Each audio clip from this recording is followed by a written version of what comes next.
안녕하십니까. 하이고조 권용훈입니다. 오늘은 건축물의 설계 하중 중에서 윈드로드, 풍화중에 대해서 간단히 살펴보도록 하겠습니다.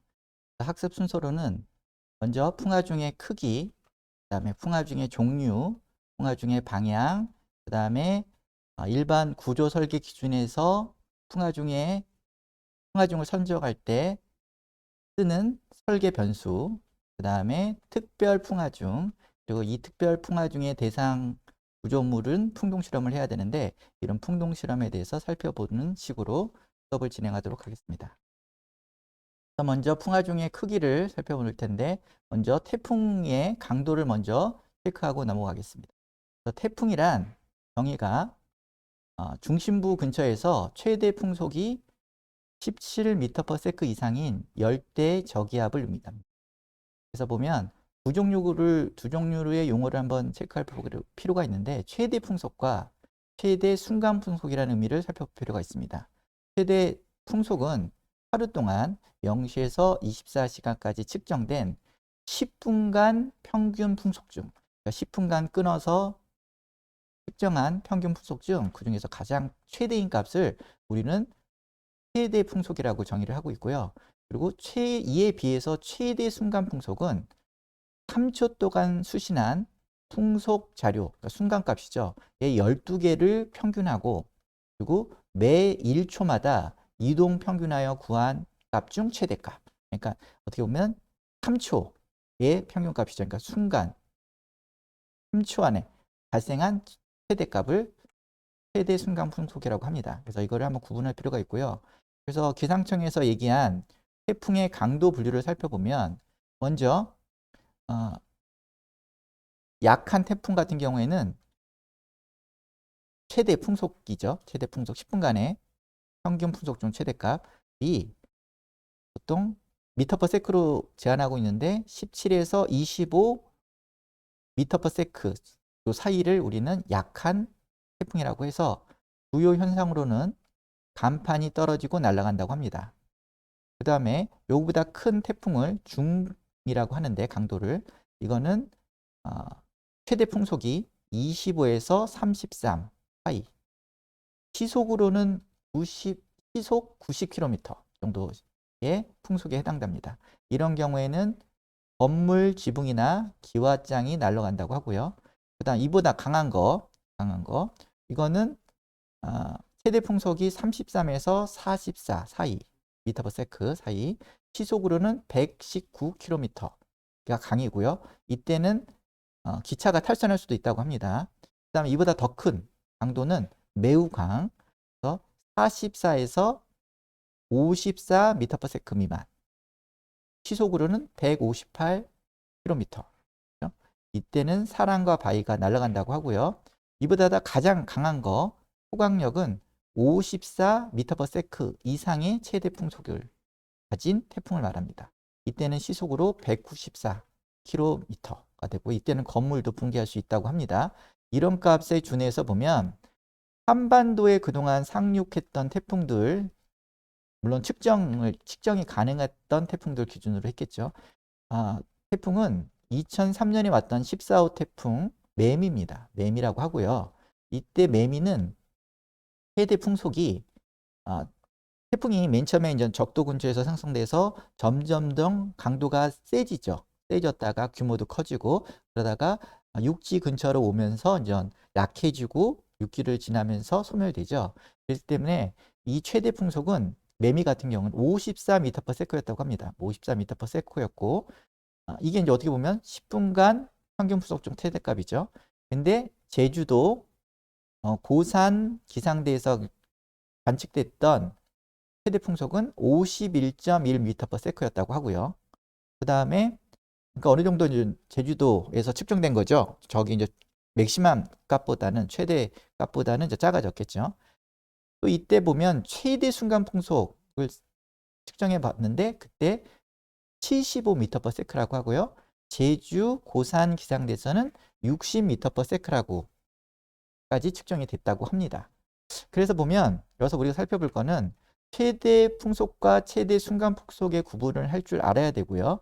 근데 이제 언론에서는 보통 최대 순간 풍속으로 많이 얘기를 하고 있는 것 같습니다.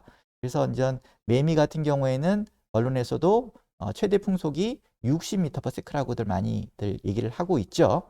이거는 보면 최대 순간 풍속을 갖고 얘기를 하는 거다라는 것을 좀 알았으면 좋을 것 같고요. 그런데 이제 어떻게 보면 기상청에서는 태풍의 강도를 최대 풍속 10분간의 평균 풍속 중 최대값을 갖고 측정하고 있다라는 거 한번 체크해 볼 필요가 있고요. 그래서 매미 같은 경우는 지금 최대 풍속이 우리나라 이제 제주도에 먼저 상륙을 했으니까 50일 정도 기준으로 보면 어느 정도죠? 보면 매우 강 정도에 해당되네요. 그렇죠? 매우 강한 태풍에 해당되고요. 어떻게 보면 초강력까지는 안 오죠. 그렇죠? 그걸 알 수 있습니다. 이런 거 한번 체크해 볼 필요가 있고요. 그리고 이제 우리나라 그래서 건축 구조 기준에서 건축물 설계하 중으로 풍하 중의 크기는 어떻게 평가하느냐에 대해서 한번 살펴보도록 하겠습니다. 그래서 보면 우리는 기본 풍속이라는 의미를 씁니다. 기본 풍속 V제로인데 요거는 앞에 태풍에서의 최대 풍속을 얘기합니다. 어떻게 보면 비슷한 거죠. 얘기한다고 보는데 그 중에서도 어떤 태풍을 얘기하는 거냐 보면 계엄 기간 500년 안에 가장 확률 크게 오르는 최대 풍속을 기준으로 확률 통계학적으로 분석을 해서 이거를 설정을 했는데 우리나라는 이렇게 그림 지도와 같이 등고선을 따라서 이런 기본 풍속을 제한하고 있습니다. 읽어보겠습니다. 우리나라 같은 경우는 풍화중 산정 시 기본 풍속의 값은 서면 조도 구분 C인 경우에 요거는 나중에 뒤에서 살펴보겠습니다. 지상 높이 10m에서의 10분간 평균 풍속의 물 얘기한다. 그 중에서 대연 주기가 몇 년? 500년에 대한 값으로 극한 풍화 중이다라는 거를 한번 체크해 볼 필요가 있습니다. 그래서 예전에는 2022년도 10월에 풍화중이 개정이 됐고 그때서야 풍화중이 극한하중이 됐습니다. 극한하중 값으로 해서 있고 그 전에는 2022년 10월 전에는 풍화중이 이제 사용하중이었죠. 그래서 하중 조합 시 풍화중에 이제 1보다 큰 하중 계수를 썼습니다. 근데 이제는 이제 2022년 10월 이후로 현행 기준은 풍화중이 지진하중과 마찬가지로 그 자체가 극한하중 값이다. 그래서 하중 계수를 2를 씁니다. 1.0 하중 조합 시 다른 하중과의 하중 조합 시 1.0을 쓴다. 이걸 한번 체크해 볼 필요가 있고요. 그래서 예를 들어서 지금은 강도 설계법을 쓸 때 이제 그러는 건데 예를 들어서 이제 허용도설법을 쓴다. 그러면 이제 줄여줘야 되잖아요. 왜냐하면 허용용도 설계법의 하중조합은 사용하중을 써야 되기 때문에 그래서 그때는 하중계수를 0.65를 씁니다. 이런 식으로 지금의 풍화중은 극한 풍화중이다. 그리고 재현주기는 500년 재현주기다. 예전에 사용하중을 사용할 때는 100년 재현주기였습니다. 지금은 500년 재현주기다. 한번 체크해 볼 필요가 있고요. 그래서 이런 기본 풍속은 1973년에서 2013년까지 40여 년간의 전국 68개 지역의 연간 최대 풍속 자료에 기반한 확률 통계 및 신뢰성 해석과 경험적 방법에 의해서 국내에 적합한 풍속, 기본 풍속을 산정하였다고 합니다. 그래서 기본 풍속은 10m 높이의 10분간의 평균 풍속기다. 재현주기가 500년 재현주기고 이거는 태풍으로 말하면 최대 풍속에 해당된다라는 거 한번 체크해 볼 필요가 있습니다. 그래서 보통 매스컴에서는 이런 최대 풍속보다는 최대 순간 풍속이라는 의미를 많이 씁니다. 사실은 보면 통계적으로. 그래서 우리가 그럼 순간 풍속은 어느 정도냐 한번 볼게요. 그러면 최대 순간 풍속은 3초라고 했죠. 최대 순간 풍속 3초. 여기서도 최대 순간 풍속은 3초를 기준으로 3초 최대 풍속을 제한하고 있는데 그러면 최대 풍속은 이 기본 풍속의 몇 배냐? 이걸 보면 이것도 뭐 경험치고 뭐 확률 통계학적으로 예측을 하는 거지 정확한 값은 아니라고 할 수 있죠. 근데 보통 보면 ASCE에서는 기본 풍속의 1.43배를 곱하면 그렇죠? 얼추 최대 순간 풍속을 예측할 수 있다 이렇게 제한하고 있고요. 그런데 보면 하영철 교수님, 우리나라 하영철 교수님 같은 경우에는 1.43을 곱하다. 기본 풍속에 1.46을 곱하면 최대 풍속값이 얼추 나온다. 이렇게 지금 얘기를 하고 계시고요. 그래서 한번 보면 여기 등고선을 살펴보면 우리나라 같은 경우는 내륙은 서울은 28이에요. 28m/s 기본 풍속이. 그리고 해안가를 보면 36 이상 정도 되죠. 해안가 근처가 아무래도 기본 풍속값이 높게 잡혀져 있고요. 그리고 제일 높게 잡혀 있는 부분은 제주도 서쪽, 그렇죠? 그 다음에 제주도 동쪽은 조금 낮죠. 내륙 46m/s.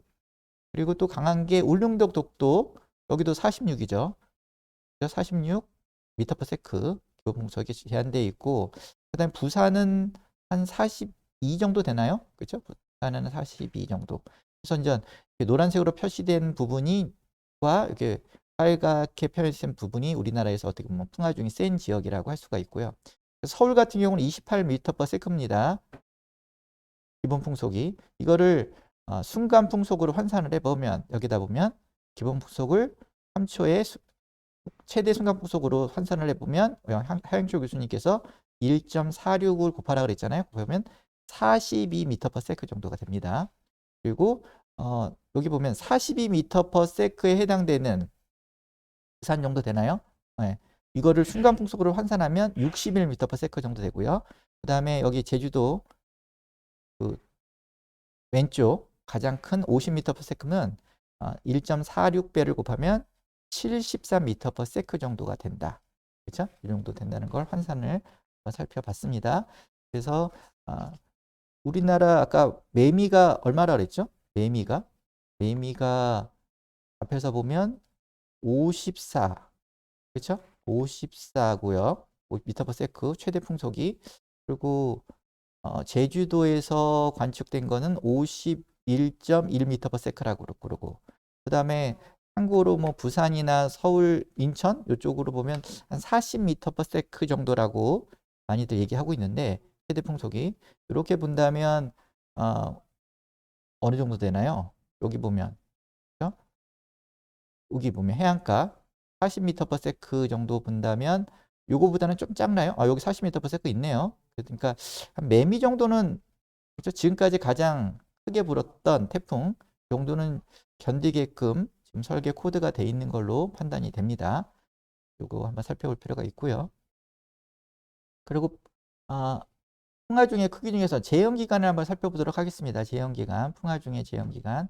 그래서 지금 말씀을 드렸는데 건축물을 대상으로 한 내풍 설계는 구조물의 사용 기간 중 한 번 발생할지 모를 드문 빈도의 강풍, 우리는 얼마라고요? 500년 제한 기간 안에 대하여 적절한 구조 안전성을 확보하고, 그렇죠? 그래서 강도설계법에서 구조 안전성을 확보하기 위한 풍화 중은 500년 재현 주기다라고 생각하시면 되고, 이에 비해서 빈도가 높은 강풍, 이거는 사용성 검토할 때는 50년 재현 주기 또는 응답 가속도를 체크할 때는 1년을 사용합니다. 재현 기간을. 요 말이거든요. 그래서 빈도가 높은 강풍에 대해서는 적절한 기능성, 사용성, 거주성을 확보하도록 구조 골조 뿐만 아니라 외장재를 설계하고 있습니다. 그래서 보면 사용성 평가할 때, 특히 수평 변이를 체크할 때는 재현주기 50년을 사용합니다. 그래서 건축 구조물의 기능과 사용성을 확보하기 위해 재현주기 50년 풍속으로 발생한 풍방향 또는 풍직각 방향의 최대 수평 변이로 인하여 구조물의 구조체 및 비구조체가 송산되지 않도록 우리는 설계하고 있고요. 그 다음에 또 거주성, 그렇죠? 거주성이라 그러면 거주자가 진동으로 인해서 불쾌감을 느끼면 안 돼. 불안감을 느끼거나, 그렇죠? 바람의 진동, 풍진동으로 인해서 이런 거를 체크하는 겁니다. 그래서 이거는 사용성 검토 중에서 응답 가속도로 체크를 하는데, 이때는 지금 구조 설계 기준 안에서는 재현주기 1년의 풍속을 사용하도록 하겠습니다. 재현기간 1년 풍속의 바람이 작용하여 건축물의 최상층에서 발생하는 풍방향 진동 및 풍직각 방향 최대 응답 가속도에 인하여 거주자가 불쾌감을 느끼거나 직무나 행동을 하는데 지장을 초래하지 않도록 설계하고 있습니다. 다시 정리를 하면 안전성 검토할 때는 풍화 중의 재현 주기가 강풍 500년 그리고 이 자체가 극한 하중이다. 그래서 사용성을 검토할 때는 이 극한 하중값을 쓸 수 없기 때문에 재현 주기를 낮춘다. 그래서 사용성 수평 하중에서는 50년 재현 기간을 쓰고 그다음에 응답 가속도를 체크할 때는 재현 기간 1년을 사용한다. 이해할 필요가 있고요. 두 번째, 풍화중의 이제 종류에 대해서 살펴보도록 하겠습니다. 풍화중의 종류. 구조설계 기준에서 얘기하는 풍화중의 종류에는 세 종류가 있다고 볼 수가 있습니다. 그래서 풍화중은 밑에 표하고 같이 살펴보면 주골조 설계용 수평 풍화중 그리고 주골조 설계용 지붕 풍화중 여기 두 개 있죠. 여기 하나, 둘. 그 다음에 외장재 설계용 풍화중으로 이렇게 세 가지로 구분되어 있다고 볼 수가 있습니다. 그래서 보면 풍화중은 보면 주골조용 골조 설계형 풍화중이 있는데 이게 이제 두 가지로 나눠진다고 할 수 있죠. 이게 주골조 설계형 수평 풍화중과 그 다음에 지붕 풍화중. 주골조 설계형 지붕 풍화중으로 두 개로 나눠질 수 있다고 보고요. 그 다음에 또 하나는 외장재 설계형 풍화중으로 구분된다고 할 수가 있습니다. 그래서 보면 구조 설계 기준상 일반 풍화중은 등가 정적 하중의 개념을 근간으로 둔 하중으로서 구조체의 탄성적 거동을 전제로 확률 통계 및 공학적 방법에 의해서 정량화시킨 거라고 할 수가 있습니다. 그래서 보면 골조는 뭐죠? 골조. 여기 보면 주골조와 외장재로 나눠져 있잖아요. 그러면 주골조는 어떻게 보면 풍화중에 저항하여 전체 구조물을 지지하거나 또는 안정화시키기 위해 배치된 구조 골조 또는 구조 부재들의 집합체로서 구조물 전체에 작용하는 풍화중을 받아서 집안에 전달하는 역할을 하는 것들을 우리는 주골조라고 표현해서 우리가 말하는 구조용, 그죠? 기둥, 그죠? 브레이싱, 전단벽, 트러스, 이런 것들이 다, 그죠? 이런 것들이 다 어떻게 보면 구조용으로 쓰이는 구조 부재들을 다 골조용이라고 보시면 되고요. 이에 비해서 외장재는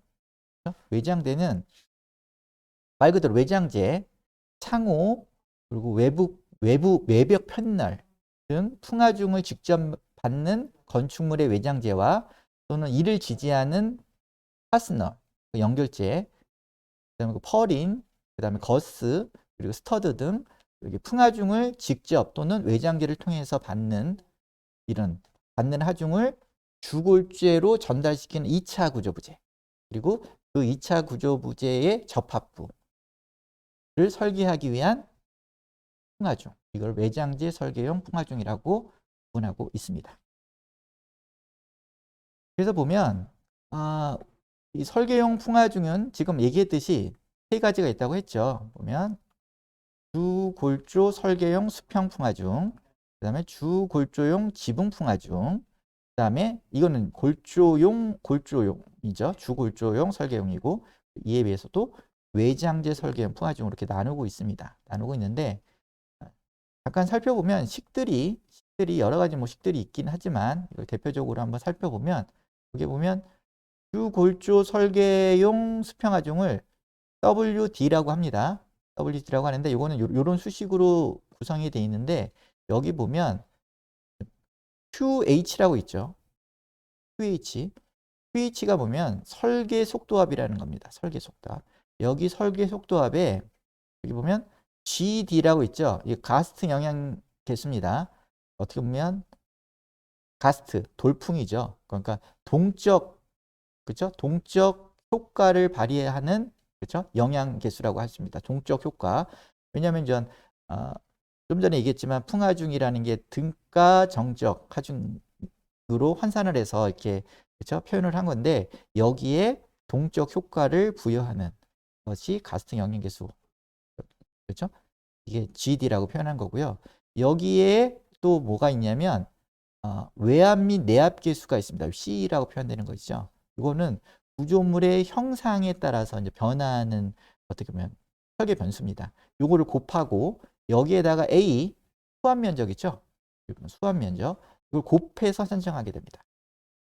그렇죠? 그래서 이렇게 산정을 하게 되는데 이 수평 풍화중은 WD는 E는 읽어보면 동쪽 영향 이 뭐라 그랬죠? 가스트 영향 계수 그렇죠? 그다음에 구조물의 형태 뭐였죠? 외압 계수 또는 내압 계수 이런 것을 고려해서 계산을 하게 됩니다. 계산을 해서 이것도 좀 종류가 많은데 밀폐형 건축물 그리고 부분 개방형 또는 개방형 건축 구조물 이런 걸 이렇게 나눠서 이런 식들이 조금씩 변화하고 있습니다. 그래서 주골조형 수평 풍화중이 있고요. 그다음에 두 번째로는 주골조형 지붕 풍화중이 있습니다. 지붕 풍화중은 이제 지붕을 구성하고 있는 지붕 골조를 구성하고 있는 풍화중이 쓰는 거겠죠. 그래서 이거는 WR 루프 이거 쓰고 있고요. 이것도 마찬가지입니다. 마찬가지로 여기 보면 2H 설계 속도압에 그렇죠? 요 수압 면적 당연히 곱하고요. 여기 수압 면적과 그다음에 외압 및 내압 계수 여기 C2로 표현되는 거 곱하고 여기다가 뭐죠? 수압 면적 그죠? 곱해서 그리고 여기다가 또 뭐죠? G는 뭐죠? 가스트 영향 계수 그죠? 를 곱해서 산정하는데 이때 이제 가스트 영향 계수는 지붕의 외압 가스트 영향 계수라고 해서 이제 또 좀 다릅니다. 그런데 이것도 어떻게 보면 종류를 보면 밀폐형이 있고요. 그다음에 부분 개방형 구조물의 지붕이 있고 그다음에 독립 지붕 등이 있습니다. 이렇게 종류가 또 나눠지고 있고요. 그리고 또 이 밖에도 이제 잠깐 살펴보면 외장재 설계형 풍화중이라고 해서 이거는 WC라고 표현되고 있습니다. 이것도 마찬가지로 이렇게 수식이 이렇게 표현되고 있고요. 읽어보면 외장재 설계형 풍화중은 정압을 받는 외벽과 정압을 받는 게 있습니다. 바로 이렇게 뭐죠? 불어오는 바람을 마주 대하는 정압, 방향의 정압과 그리고 부압인 외력 거꾸로 이제 어떤 면을 기준으로 바깥으로 그렇죠?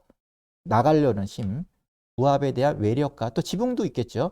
지붕면. 그래서 정압과 부압 두 종류가 있어요. 정압과 부압 두 종류로 구분하여 산정하며 설계 속도압 QH 여기 QH 있죠. QH의 수압 면적과 이 밖에도 외장재 설계형 피크 외압, 내압 계수 등을 이용해서 산정을 하고 있습니다. 그래서 이것도 구분을 해보면 20m 이하의 구조물의 외장재 풍압 설계하는 게 있고요. 그리고 20m 이상 되는 건축물의 외장재 설계하는 또 풍화중 공식이 따로 있고요. 이 밖에도 독립 지붕 외장재를 설계하는 풍압 공식이 또 따로 있습니다. 그리고요. 이번에는 풍화중의 방향에 대해서 살펴보도록 하겠습니다. 풍화중 방향.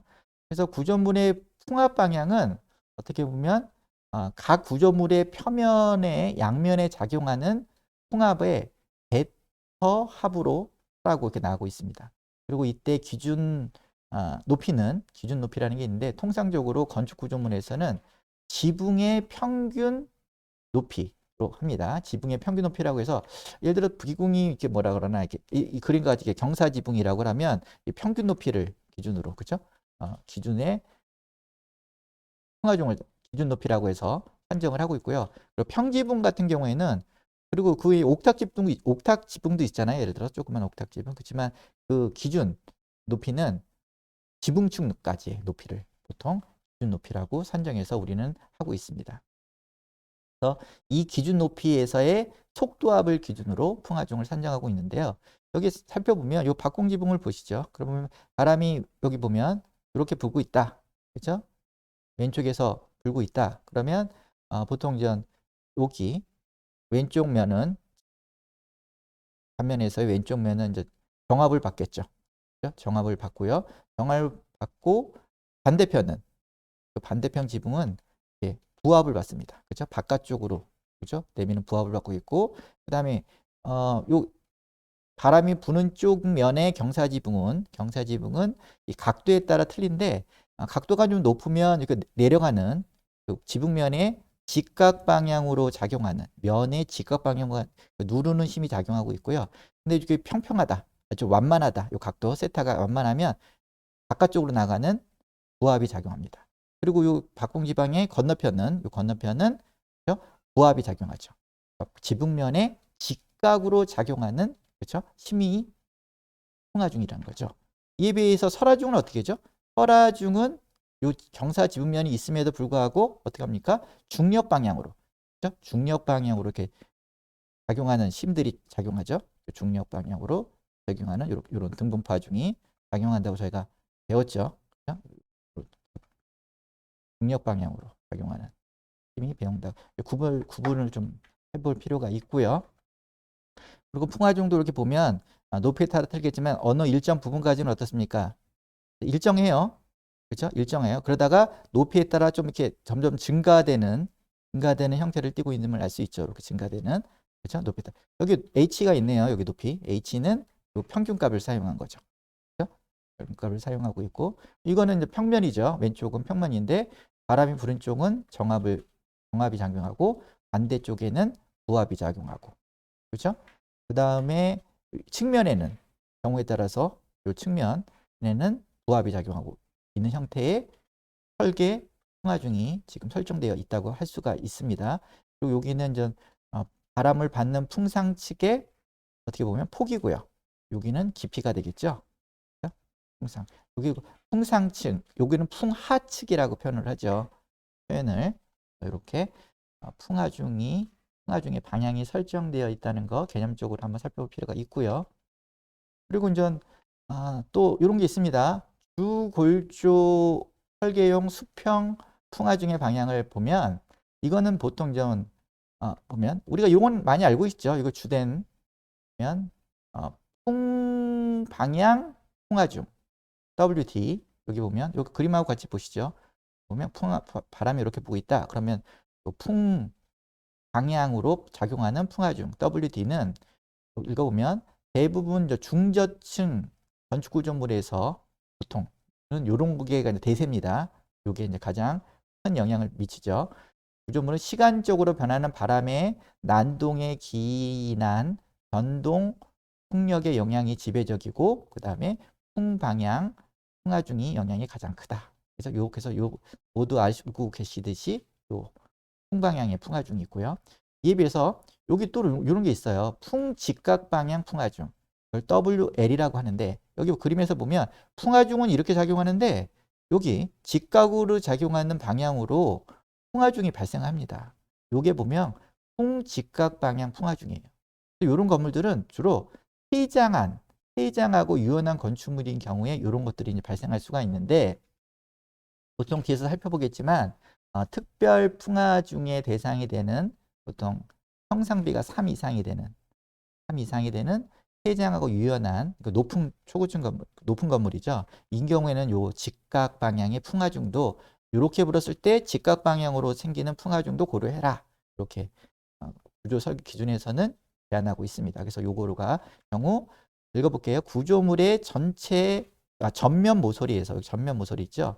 후면 방향으로 요 뒷방향으로 와류가 규칙적으로 방출되고 이 와류가 풍직각 방향의 변동 풍력을 생성하게 됩니다. 그렇죠? 이렇게해서 풍직각 방향 풍화중 WL도 고려를 해야 된다. 그렇죠? 고층 건물 같은 경우에는 그리고 뒤틀림 풍화중이라는 게 있어요. 이건 WT 토션인가요? 네. 이것도 마찬가지로 형상비가 3 이상 보통 되는 폐장하고 유연한 건축물인 경우 풍상면, 바람이 받는 면 양쪽 모서리에서 방리되죠. 풍화중이 방리돼서 어떻게 양쪽으로 퍼져나가겠죠. 방리하여 측면에 부착된 와류의 크기가 달라짐으로써 소용돌이죠. 와류가 달라짐으로써 비대칭적인 변동 풍속이 작용하여 발생하는 뒤틀림 풍화중을 고려해야 된다. 그래서 이런 풍직각 방향 풍화중과 그리고 뒤틀림 풍화중이 발생할 수 있는 폐장하고 유연한 건축물은 이런 것도 고려를 해야 된다. 이렇게 기준이 정해져 있습니다. 그래서 이런 수평 풍화중의 방향을 한번 살펴볼 필요가 있고요. 그래서 보면 앞에서 얘기한 건데 이 바람이 막 불규칙하게 사실 막 작용을 하잖아요. 그렇죠? 그 바람의 난동이라고 하죠. 난류성 하중. 보면 바람의 난동과 건축 구조물의 후면에 방출되는 와류로 인해서 건축 구조물은 풍직각 방향 진동, 그리고 비틀림 진동, 와류 진동, 그리고 공기력 불안정 진동을 일으키므로 풍진동에 대해서 고려를 해야 된다는 얘기죠. 그렇죠? 보면 풍화중이 작용했을 때, 그렇죠? 이 바깥쪽으로 모서리를 통해서 방리된 풍화중이 벽면, 측면을 통해서 발생을 하고, 그것이 또 뒤에 가서 배면 쪽에서 와류 형태로, 그렇죠? 부압력이 작용한다는 거죠. 그렇죠? 그래서 풍직각 방향 진동은 구조물의 후면에 방출되는 와류에 기인하며, 비틀림 진동은 고층일수록 그 영향이 커지고 풍직각 방향 진동과 같이 와류에 의해서 발생한다. 이런 것들 개념적으로 한번 살펴봤고요. 이번에는 구조 기준에서 얘기하는 풍화중의 설계 변수들을 잠깐 살펴보도록 하겠습니다. 그래서 보면 예를 들어서 주골조 설계형 풍방향 풍화중 WD라고 했죠. 이거를 살펴보면 이것도 뭐 밀폐형 또는 이제 부분 개방형 정도로 한번 살펴보겠습니다. 근데 여기 살펴보면 식이 이렇게 돼 있어요.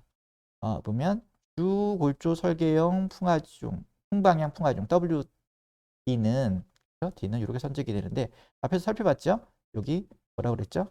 QH 설계 속도와 여기서 보면 기준 높이 H, 아까 기준 높이 H라는 게 뭔지 설명드렸죠. 지붕면의 중간 평균값 또는 옥탑 지붕층 말고 그 일반 평지붕의 지붕층까지 높이, 그죠? 이런 걸로 인한 설계 속도와, 그죠? 설계 속도 요거를 구하고 이게 변수가 되는 거예요. 그다음에 여기 가스 영향계수, 풍화중 방향, 풍방향 가스 영향계수 GD를 곱하고, 그다음에 요거는 건물의 형태에 따라서, 그렇죠? 풍상벽 또는 풍화명에 작용하는 외압계수, 필요시는 내압계수를, 그렇죠? 이렇게 변수로 쓰고 거기다가 뭐를요? 수압면적. 이것도 유효한 수압면적을 곱해서 선정을 한다 그랬죠. 그래서 풍화중은 이렇게 선정하는데 이런 것들이 다 변수인 거죠. 그래서 여기서 살펴보면 외압계수란 뭐냐? 외압계수는 건축물 외피에 임의 수압면에 가해지는 평균 수압과 기준 높이의 속도압의 비를 나타낸다고 하고 있고요. 그 다음에 내압계수는 건축물 외벽의 틈새나 계급부를 통하여 공기가 건축물 내부로 유입되어 발생하는 내부 압력의 정도를 나타내는 계수라고 합니다. 그래서 보통 이제 내압계수는 부분 개방형, 그죠? 부분 개방형 건축물에 보통 적용을 하고, 그죠? 밀폐형 같은 경우에는 사실은 뭐 요거 안 쓰죠. 잘 안 쓰고 설계를 많이 합니다. 실무적으로 보면. 그래서 이런 용어들을 한번 살펴볼 필요가 있고요. 그래서 먼저 요 아까 QH 뭐라 그랬죠? 설계 속도압, 속도압. 기준 높이 H에서의 속도압 QH는 또 어떻게 선정을 하냐 이런 식이 있습니다. 이게 뉴턴 per 미터 제곱이고요. 이게 보면 여기 보면 VH는 또 이렇게 구해요. VH는 구하는데 이 VH의 제곱의 비례예요. 제곱의 비례하죠. VH의 제곱의 비례라고. 그다음에 요거는 공기 밀도인데 정해져 있는 상수입니다. 여기 보면 1.225인가요? 이건 상수고요. 여기 보면 속도압 QH의 변수는 VH VH의 제곱에 비례하는데 여기 VH는 뭐냐? 여기 보면 설계 풍속입니다. 그래서 설계 풍속은 또 어떻게 구하냐면 여기 보면 이렇게 구하는데 여기 기본 풍속, 아까 기본 풍속 지역별로 설정되어 있죠? 여기에다가 이런 변수들이 있습니다. KD 풍향계수, 그 다음에 KZR 풍속 고도 분포계수, 그렇죠? 그 다음에 KZT 이건 뭐 지형계수, 그 다음에 IW 중요도계수 이런 식으로 해서 이런 변수들이 있다. 그렇죠? 그래서 여기 보면 풍향은 건설 지점 부근에 이제 풍이 부는 방향이 있죠. 이런 방향들을 이제 고려해서 설계를 해야 된다는 얘기고요.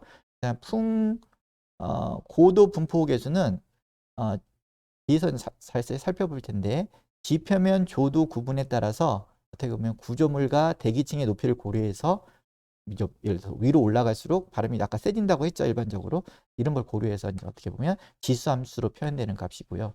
지형계수는 어떻게 보면 산이나 언덕이나 경사지에서는 상부 부분에 풍화중이 좀 세잖아요. 이런 걸 또 고려해서 약간 변수로 고려해 주는 값이고요. 그리고 중요도는 아시겠지만 건물의 중요도가 높을수록 공학적으로 중요도가 높을수록 배수를 좀 높여서 안전하게 설계를 하는 거잖아요. 풍력 설계 속도를 좀 높여서 산정을 하는 거죠. 이런 게 살펴보고 구체적으로 살펴보면 아까 좀 전에 얘기했던 지표면 조도 구분은 이건 A, B, C, D 이렇게 나눠져 있습니다. 그래서 지표면 조도 구분은 지표면의 거칠기 상태입니다. 거칠기 상태로 일정 지형의 지표면 거칠기에 해당되는 장애물이 바람에 노출된 경우의 정도를 구분하는 것을 의미하고요. 그래서 기상 관측소 주변의 지표면 조도를 고려하여 지표면 조도 구분을 결정하여야 하며 지표면 조도와 지표면으로부터의 높이의 영향은 평균 풍속의 고도 분포 계수에 반영됐다고 합니다. 그래서 여기 보면 예전에는 지표면 조도를 뭐라고 하면 노풍도라고 불렀습니다. 높음도라는 의미로 불렀고 이게 보면 바람이 지나가는 지역의 지표면의 거칠기 상태입니다. 그러니까 예를 들어서 지금 A 이거는 도심이에요. 도심. 그러니까 중고층 건물이 밀집한 지역. 그 대도시의 중심부를 A 건물이 많이 있는데 지어지면 A라고 보는 겁니다. 그러니까 거의 빌딩 숲으로 이루어진 그렇죠? 이런 거죠. 그러면 어떻게 보면 거친 정도가 됩니까? 심하죠. 바람이 와서 건물이 막 부닥치면서 어떻게 보면 약해지죠. 약해질 수가 있는 거죠. 그래서 여기는 바람의 세기가 어떻게 보면 좀 장애물이 많기 때문에 약한 바람의 세기를 약하게 만드는 지표면의 표면 상태라고 얘기할 수 있고요. 이거보다 B는 좀 거칠기 정도가 좀 덜한 거죠. 그래서 보면 수목 또는 저층 건물이 밀집해 있는 지역, 그다음에 중고층 건물이 산재되어 있는 지역, 그다음에 밀집한 산림지 그리고 밀집한 공장지대 이런 것들이 있는 게 B 지역. 그 다음에 C는요. C는 거칠기 정도가 더 약한 거예요. 그래서 보면 전원, 초원처럼 농작물 정도의 장애물이 있는 지역, 그 다음에 수목, 그 다음에 저층 건물이 산재되어 있는 지역. 이 C고요. D는 가장 그렇죠? 바람에 장애물이 없는 지역이겠죠. 장애물이 거의 없는 평탄지나 해안, 초원, 비행장 이런 것들이 D에 속합니다. 그래서 아까 기본 풍속을 정할 때 지표면 조도 구분을 뭐로 한다 그랬죠? 처음에 우리가 구분할 때 C로 본다 그랬죠? 여기 보면 그렇죠? 지표면 조도 구분 C인 경우에를 기준으로 기본 풍속을 정한다고 했는데 그러면 C가 뭐죠? 여기 보면 어느 정도죠? C가 보면 거친 정도가 지표면의 거칠기 정도가 좀 약한 정도죠. 전원 초원처럼 농작물 정도의 장애물이 있는 정도 거의 없는 거죠. 장애물이 그리고 수목 그리고 저층 건물이 산재되어 있는 지역을 기준으로 기본 풍속을 정하고 있다는 거 다시 한번 살펴볼 필요가 있고요. 그다음 중요도 계수는 다음 시간에 배울 지진하중 하고도 거의 같는데 그래서 구조 기준에는 이렇게 정해주고 있습니다. 풍화중은 IWT라고 가로고 T라고 표현하고 있는데 중요도가 높을수록 그렇죠? 중요도 계수가 세지겠죠, 당연히. 그래서 중요도 계수가 보통 특 1, 2, 3 이렇게 나와 있습니다. 특 1, 2, 3으로 나누고 있고 특 같은 경우에는 어떻습니까? 이게 중요도가 높아요. 건물의 중요도가 보면 위험물 저장 시설 또는 처리 시설 이런 데 갑자기 만약 바람으로 인해서 그렇죠? 붕괴되거나 좀 또 위험이 발생했을 때는 사회적으로 큰 그렇죠? 지장이 있죠. 그렇죠? 혼란이 초래할 수가 있죠. 그리고 청사 같은 경우는 공공조사 같은 경우는 어떻게 봅니까? 거기에 많은 데이터들, 서류들이 그렇죠? 국민의 정보들이 담겨져 있는데 또 거기다가 중요도가 높죠. 그리고 소방서 뭐 위험, 재난이 발생했을 때 소방서는 움직여야 되니까. 그리고 발전소, 방송국, 방송은 해야 되잖아요. 데이터 센터 이런 것들이 다. 또 병원도 중요하죠. 왜냐하면 재난이 발생했을 때 병원들이 그렇죠? 환자들이 와서 치료를 해줘야 되니까.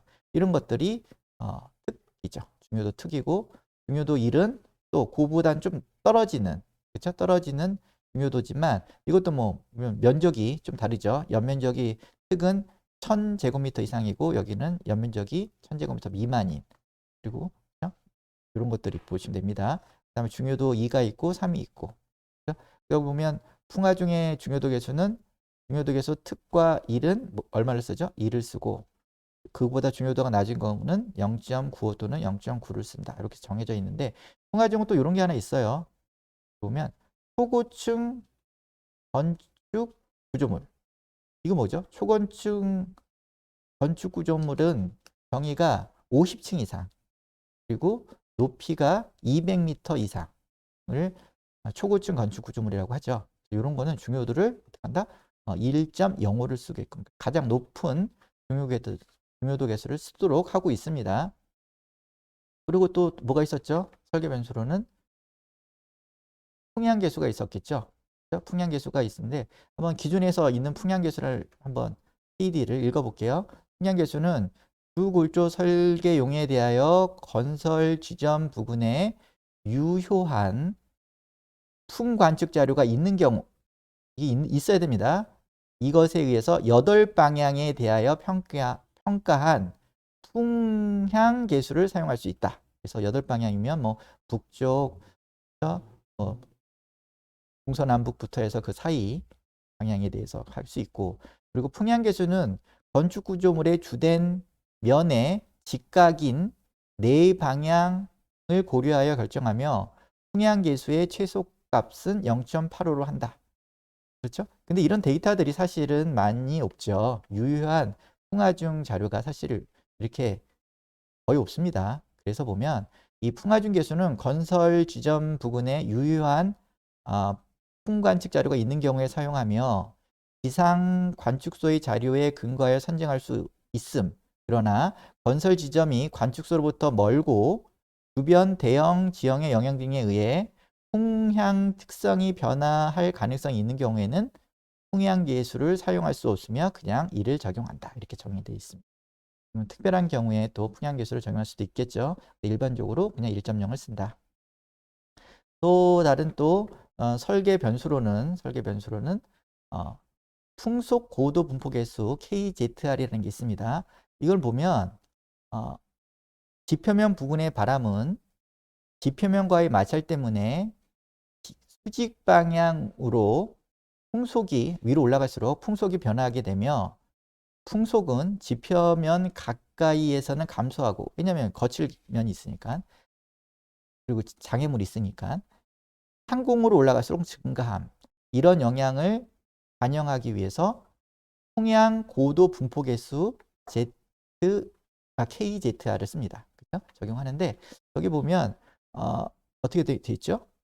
여기 보면 지표면으로 또 높이가 Z라고 한다면 지표면 조도 분포에 따라서 A부터 아까 B, C, D가 있다고 했죠? 여기부터 어느 높이 이내에는 일정합니다. 그렇죠? 값이 일정하죠. 여기 보면 Z가 ZB 이하에서는 어느 높이 이하는 일정해요. 그럼 ZB가 뭐냐면 ZB가 여기면 대기 경계층 시장 높이. 그러니까 그 대기 경계층 시장 높이부터는 이제 커집니다. 커져요. 높이가 올라갈수록 커지는데 그 이하는 어떻게 했습니까? 같은 값을 일정한 값을 유지한다고 했죠. 그리고 그게 이제 그 이후 ZB 이상 높이에서는 좀 커지죠. 커지는데 어떻게 커지느냐? 지수함수 형태로 커지죠. 그렇죠? 지수함수 커지는데 마냥 커지는 거 아닙니다. 어디까지? ZG까지 커져요. ZG까지가 뭐냐? 기준 경도풍 높이까지만 커집니다. 기본 경도풍. 그 이상에는 일정하게 되는 거죠. 왜냐면 더 이상 이제 커지지가 않는 거죠. 왜냐면 장애물이 없으니까 일정 풍화중. 그러니까 낮은 층에서는 일정 풍화중이 작용하다가 어느 한도까지는 계속 상승하다가, 그렇죠? 상승하다 그 이상에는, 그렇죠? 상승하지 않죠. 그렇죠? 그래서 보면 여기 보면 지표면 조도 구분에 따라서 ZB가 뭐라 그랬어요? 대기층 경기 시작 위치, 증가하기 시작하는 높이가 달라집니다. 그렇죠? 여기는 A 빌딩, 도심 중에는 20m인데 나머지는 장애물이 없으니까 낮아지죠. 그렇죠? 증가하기 시작하는 높이가 낮아지고 있고요. 경향을 보면. 그 다음에 계속 증가하는 한계점 ZG가 뭐라 했죠? 기준 경도풍 높이는, 그렇죠? 이것도 달라지죠. 달라지는데 그것도 어떻게 해요? A가 되래. 여기도 A가 가장 크죠. 높고 B, C, D로 갈수록 낮아지죠. 그리고 여기 보면 어떻습니까? 여기 보면 여기 지수함수에 해당되는 알파 풍속 고도 분포 지수도 달라지죠. 그렇죠? 이렇게 달라집니다. 그래서 보면 일반적으로 보면 저기 지표면 조도 분포가 뒤로 갈수록 풍화중이 이제 커지는 현상이 발생을 하는 거죠. 이런 영향들을 고려할 때 이런 것을 살펴볼 필요가 있고요. 이게 아까 어디서 설명을 했죠? 어느 높이까지는 일정하다고 했잖아요. 여기. 그렇죠? 어느 높이까지는 일정하다고 해서 여기. 그렇죠? 그러다가 어느 높이까지는 다시 증가한다. 그렇죠? 이런 거 잠깐 앞에서도 잠깐 설명드렸습니다. 그 다음에 가스트 영향계수. 그렇죠? 네, 가스트 영향계수가 또 있다 그랬죠? 가스트 영향계수.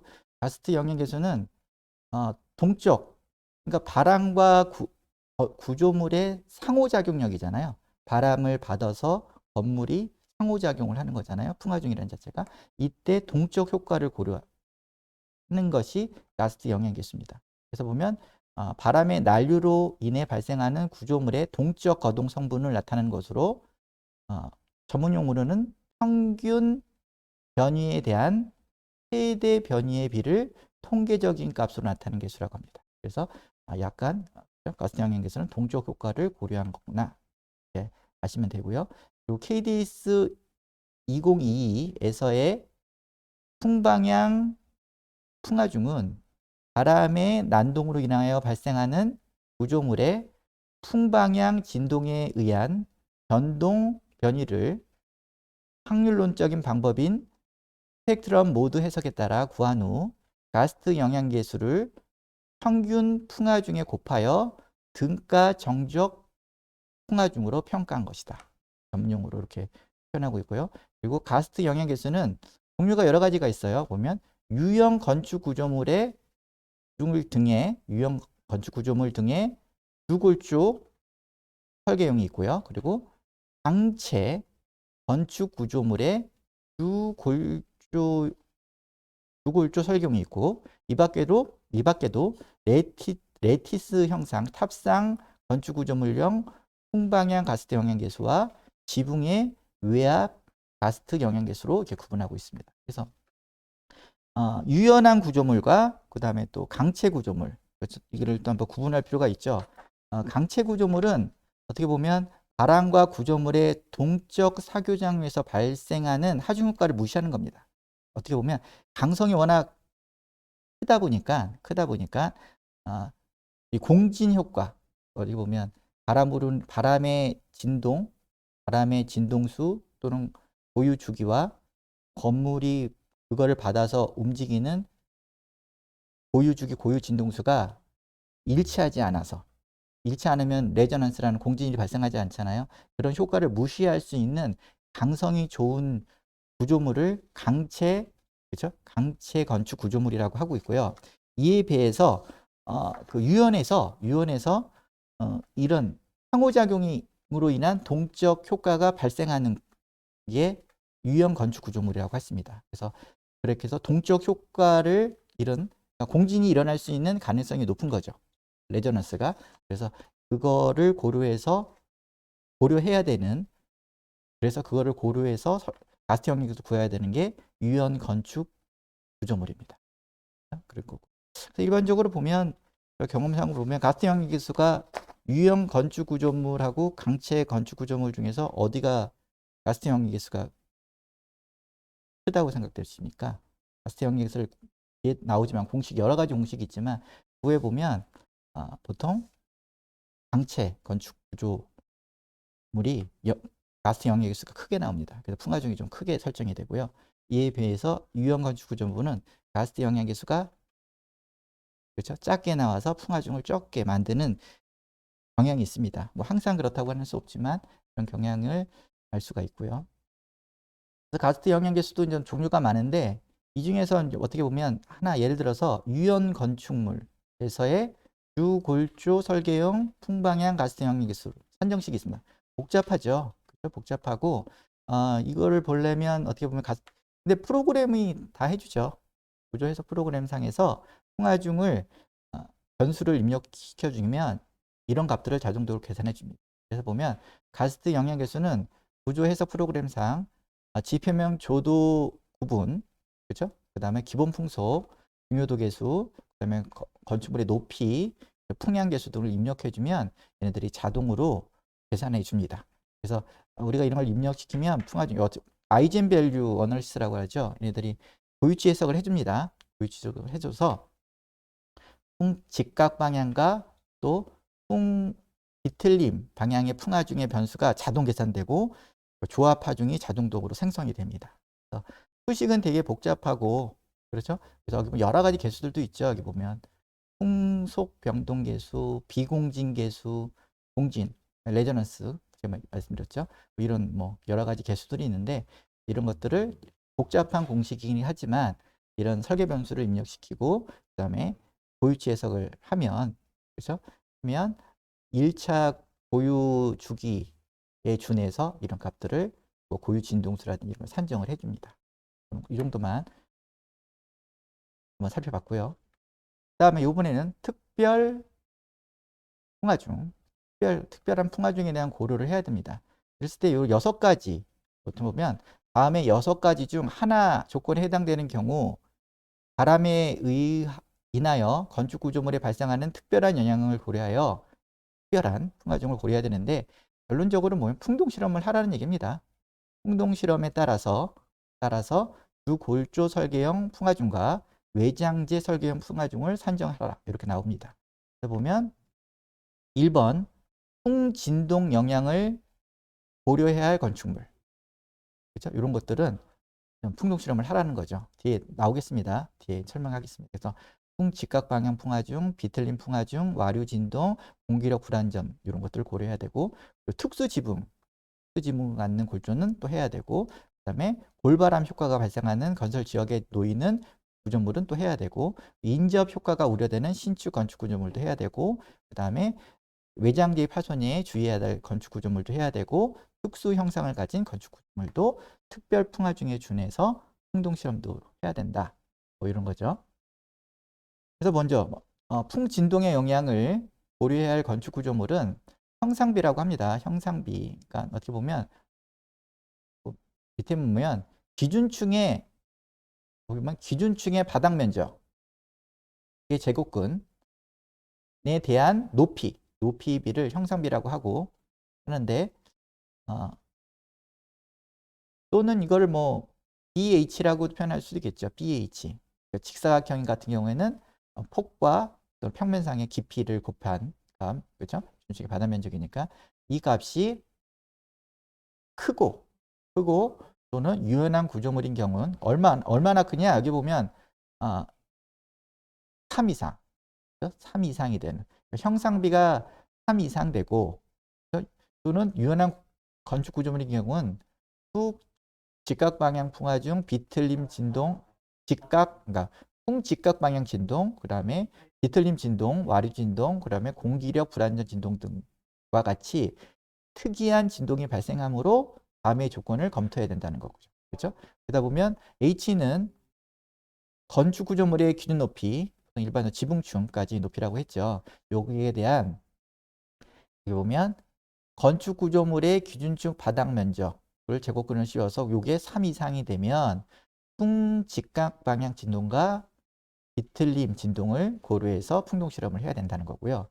그다음에 이 밖에도 와류 진동과 공기력 불안전 진동이 염려되는 것들은 또 요 수식에 해당되는 것들은 해야 된다는 겁니다.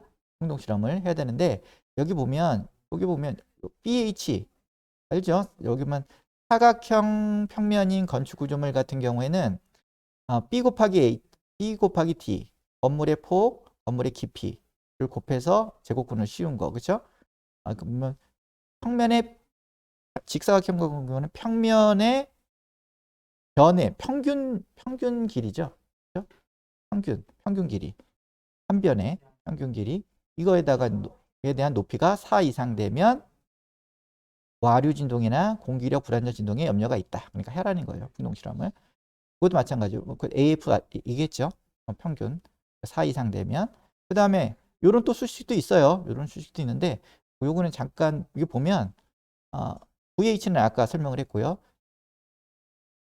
NL 이거 뭐죠? 고유 진동, 1차 고유 진동수입니다. 근데 NT는 비틀림, 토션. 그다음 L은 풍 직각 방향 1차 고유 진동수라고 해서 이렇게 구해서 또 요거 이상 되면 그렇죠? 요거 염려가 되니까 풍동 실험을 해라. 근데 원형 평면인 경우에는 요 7 이상. EM은 직경이겠죠? 그렇죠? 직경. 이렇게 해서 또는 7 이상 또는 1차 고유 진동수에 대해서 기준으로 보면 5 이상 되면 와류 진동과 공기력 불안정 진동이 염려되니까 또 풍동 실험을 해라. 이런 거가 있고요. 이 밖에도 또 어떤 내용이 있냐면 보면 원형 평면이 아닌 건축 구조물로 여기 보면 풍력 실험, 이거 풍동 실험 중에 한 종류입니다. 뒤에 살펴보겠습니다. 풍동 실험 중에 한 종류인 풍력 실험 검토 결과 공기력 불안정 진동이 예상되는 경우에는 공기력 탄성 모형을 이용한 공기력 진동 실험을 실시하여 이것도 이제 풍동 실험의 한 종류입니다. 그러니까 진동 실험을 하라는 얘기죠. 부가적인 변동 풍력을 고려한 풍화중을 산정해야 된다. 정해져 있습니다. 그 다음에 특수한 지붕 골조라는 건 뭐냐?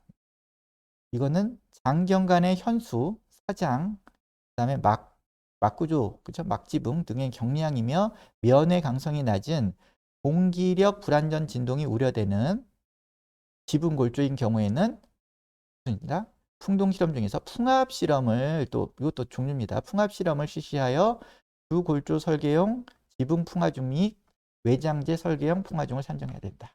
그다음에 골바람 효과가 발생하는 그렇죠? 건설 지역.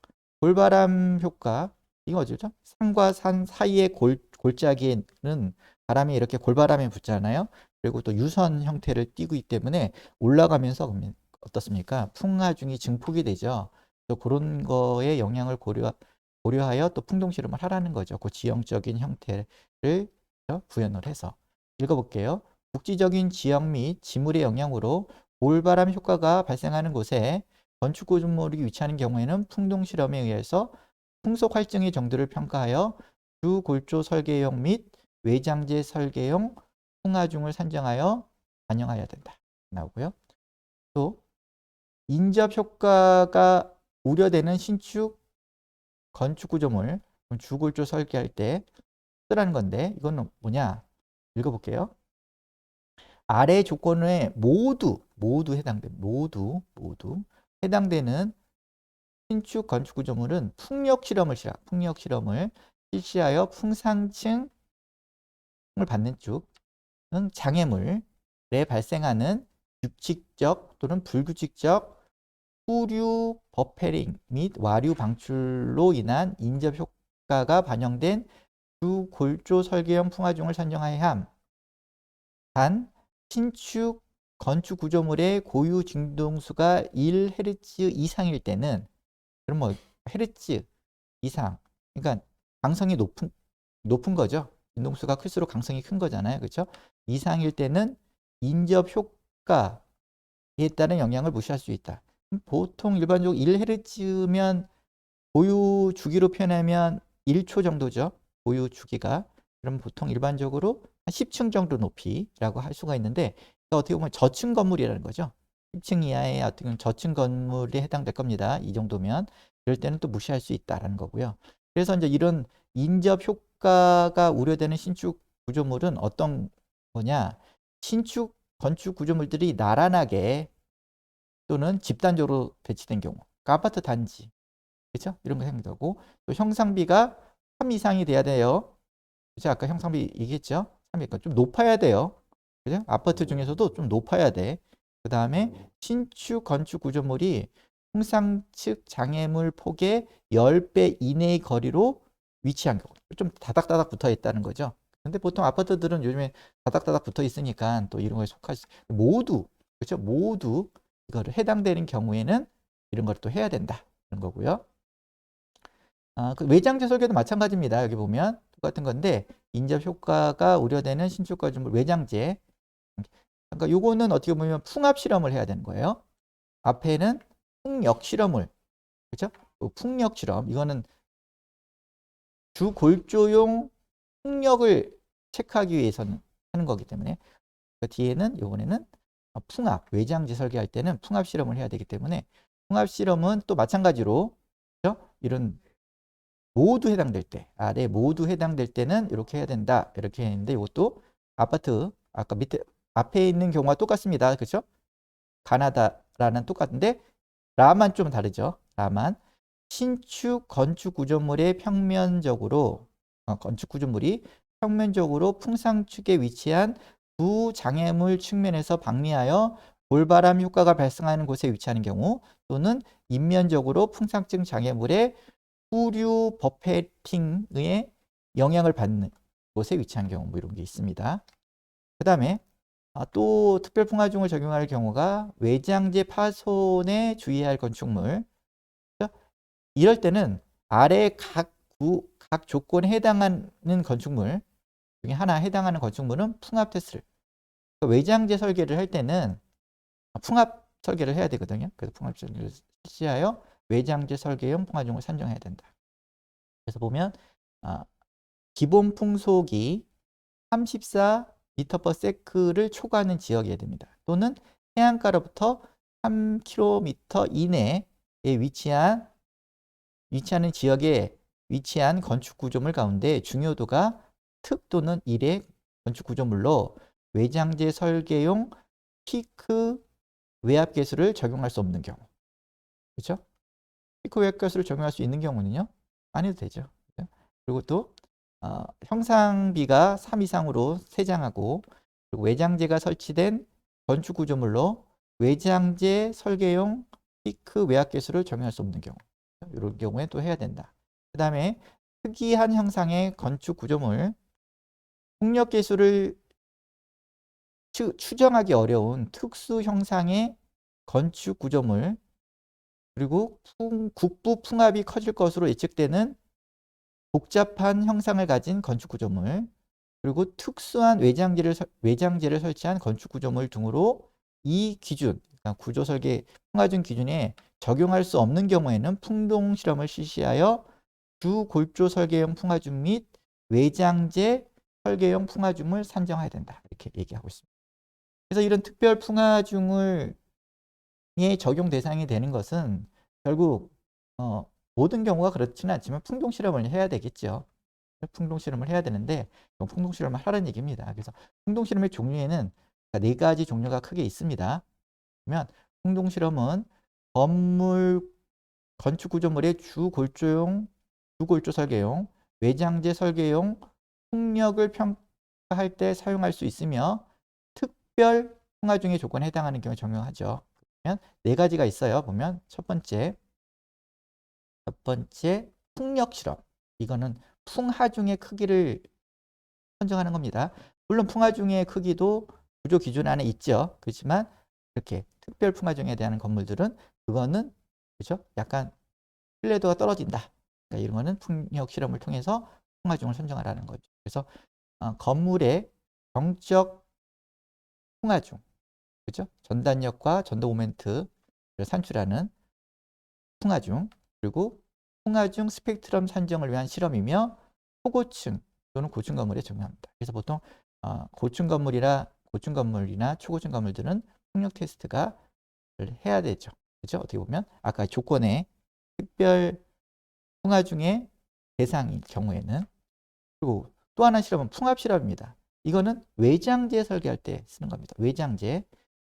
구조물의 각 부분에 그 외장 쪽, 벽면 쪽, 외장 쪽에 발생하는 국부 풍압계수 산출. 그래서 외장재 설계를 위한 실험으로 이런 건 보통 보면 고층 건물 같은 경우도 좀 해당되죠. 당연히.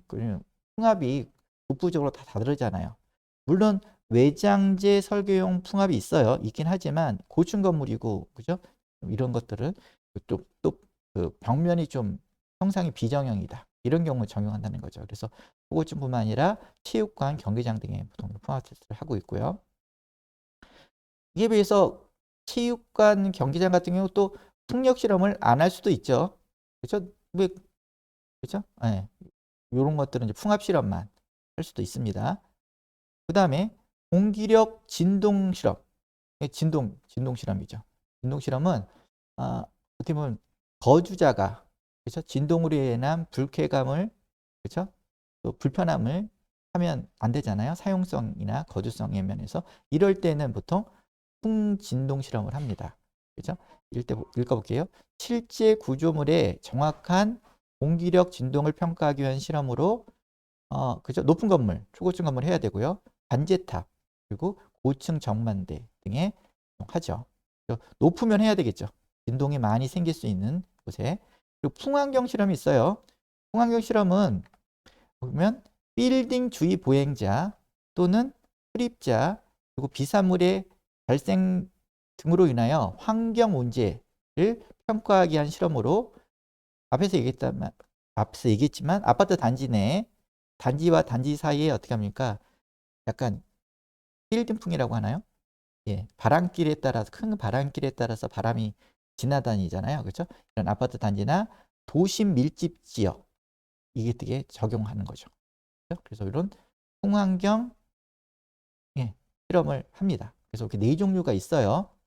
근데 여기서 저희가 한번 이건 소개시켜 드리는데 이 풍동 실험을 하게 되면 비용이 많이 듭니다. 많이 들어서 설계자 입장에서는 되도록 근데 안 해보려고 하죠. 그리고 발주처 입장에서도 돈이 또 많이 들어가니까 좀 피하려고 하는데 이런 조건이 있어요. 특별 여기 보면 다른 색깔로 할까요? 예. 특별 풍화 중에 해당되지만 여기 평면 형상이 사각형에 가깝고 그리고 높이 방향으로 일정한 구조물이면 평면이 일정하면 인접 건물이 또 이렇게 없는 경우 인접 건물이 없는 경우에는 풍직각 방향 풍화중과 뒤틀린 풍화중에 따라 풍화중을 판정할 수 있다. 그러니까 풍동 실험을 안 해도 그렇죠? 안 해도 되는 조건이죠. 그러니까 사각형에 가깝고 그 다음에 높이에 따라서 평면이 일정하고 그렇죠? 이런 거 같은 경우에는 우리가 아까 배웠잖아요.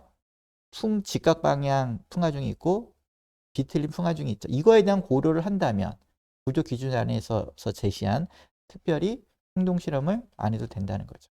약간 좀 피해 나갈 수 있는 소지가 있는 내용이라 구조 기준산에 이렇게 들었고요. 빌딩풍은 또 빌딩풍에 대한 또 기준이 또 있는데 풍환경이죠. 그렇죠? 풍환경. 요거는 빌딩풍의 영향을 검토해야 된다. 그래서 아래 조건에 해당되는 경우 50층 이상 그리고 200m 이상. 이거 뭐죠? 초고층 구조. 초고층 구조는 50층 이상, 200m 이상이라고 했죠. 이런 신축, 건축 구조물을 건설할 경우에는 빌딩풍에 대한 영향을 고려해라. 아까 뭐죠? 풍환경. 그죠? 풍환경 실험을 해야 된다는 거죠. 그리고 16층 이상이면서 연면적, 그렇죠? 연면적이 10만 제곱미터 이상인 경우에는 또 해라. 이런 게 있습니다. 그래서 풍동 실험 안에서도 풍환경 실험도 해라는 거죠. 그래서 보면 풍환경 평가는 풍동 실험 중 풍환경 실험을 실시하여 수행하고 신축, 건축 구조물의 강변폭의 3배 이내에 속하는 주변의 인도 및 사람이 이용하는 외부 공간을 대상으로 한다. 그래서 보면 풍환경 테스트를 하게 되면 신축되는 건축물의 축소 모형뿐만 아니라 주변 환경에 대한 모형 제작을 하게 됩니다. 그래서 거기에다가 기류를 보내죠. 바람을 보내서 설계 풍력을 보내서 거기다 이제 계측기로 각 측정을 하게 되죠. 그래서 예를 들어서 뭐 이런 풍안경에 그죠? 만약 악영향을 끼친다. 그죠? 이런 것들이 또 기존에 설치되어 있는 건물들이 있잖아요. 기존에 우리 신축 건물만 주고 기존 그 주위에 기존 건물에 설치되는 건물들이 있을 텐데 이런 풍안경 테스트를 했는데 기존의 주변에 있는 건축물의 설계 당시의 풍화중보다 더 크게 나와. 예를 들어서.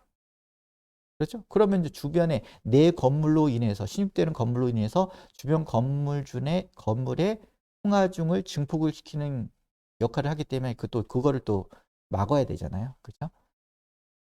그래서 보면 이제 건물적으로는 인면상에 계구부를 설치한다거나, 그렇죠? 그래서 수압 면적을 줄이거나 풍압을 줄여서 계구부를 설치하게 되면 바람을 이 어쨌든 적어지죠. 그렇죠? 뭐 이런 걸 하거나 아니면 방풍 시설, 나무를 좀 많이 심거나 펜스를 어떻게 설치를 하거나 그렇게 해서 풍환경을 좀 수정을 하죠. 대책을 강구를 하죠. 또 보면 풍환경 평가를 통해 주변의 인도, 왜냐면 인도 사람들이 지나가는 곳에 막 그죠? 뭐 갑자기 돌풍이 발생하고 빌딩풍이 발생해서 치마가 막 들쳐지거나 또는 간판이 막 떨어져서 보행자를 이렇게 칠 수도 있잖아요. 뭐 이런 그러니까 나쁜 이런 돌풍이 일어나면 안 되죠. 그리고 외부 공간의 이용자의 안전과 관련하여 설계자 및 감리자 등 건축 관계자와 협력하여야 한다. 이런 내용이 있고요.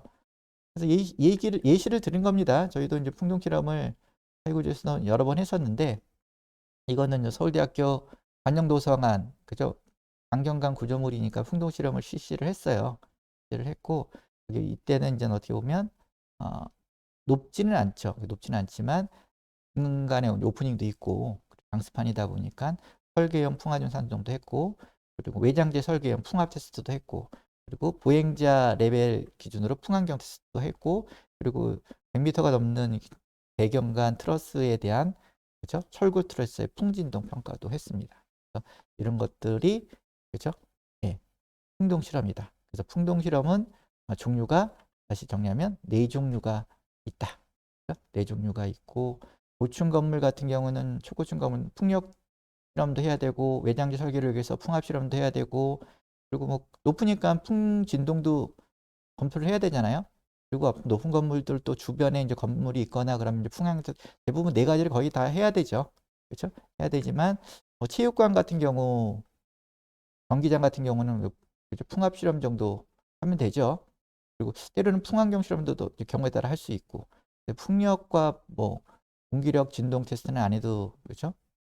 지장이 없을 수도 있고 근데 또 위에 막구조라고 하면 또 경량 지붕이라고 하면 또 어쩌면 이걸 할 수도 있고 그렇죠? 이렇게 요 네 가지 종류를 뭐 모두 하면 좋겠지만 그렇죠? 좀 선별해서 할 수도 있다. 이런 걸 한번 체크해 볼 필요가 있습니다. 그래서 오늘은 풍화중에 대해서 살펴봤는데 결국 풍화중은 일반 그 설계 변수로 입력해서 구조 설계 기준, 풍화중 기준에 의해서 풍화중을 산정해서 설계하는 방법이 하나 있고, 그렇죠? 그리고 또 하나의 방법은 풍동 테스트, 풍동 실험, 그렇죠? 풍동 실험을 해서 풍화중을 구하는 방법이 있다고 보시면 됩니다. 그렇죠? 두 종류가 있다는 거죠. 근데 일반적으로 풍동 실험을 하게 되면 고층 건물 같은 경우는 예전에 해봤지만 기준에서 얘기했던 풍화중보다 좀 풍력 같은 경우는 적게 나오는 경향이 좀 있어요. 그러다 보니까 예전에는 고층 건물의 풍동 실험 중에서 풍력 테스트를 하는 이유가 풍화중을 좀 줄여서 기준에 나와 있던 풍화중보다 좀 줄여서 구조물의 하중이 줄면 그죠? 경제성을 확보할 수가 있잖아요. 이런 면에서도 예전에는 했었습니다. 예전에는 했었고 근데 이제 근데 또 풍동 실험은 또 좀 신뢰성 면에서 좀 떨어질 수도 있죠. 왜냐면 축소된 모형을 사용해서 그죠? 하는 거기 때문에 그리고 스케일의 차이, 그죠? 그러니까 실물 크기가 아니잖아요. 그 다음에 선정되어 있는 풍동 실험에서의 그 풍화중의 크기라든지 그 다음에 거기서 잡아내는 센스들, 계측 장비에 대해서의 그죠? 약간 오차들 이런 것들이 있기 때문에 또 풍동 실험이 또 신뢰도가 과연 있느냐에 대한 또 의문이 들 수도 있습니다. 그렇지만 어쨌든 현재 기준에서는 특별 풍화중 대상인 경우에는 풍동 실험을 하라고, 그렇죠? 하라고 얘기하고 있고요. 그리고 또 뭐, 또 풍화중 설계 기준 안에서도 저층 건물, 그러니까 작은 규모의 건축물, 예를 들어서 높이가 20m 이하인가요? 그리고 작은 규모의 저층 건축물 같은 경우는 그 간편법에 따른 풍화중 산정법이 또 별도로 이렇게 지정돼 있습니다.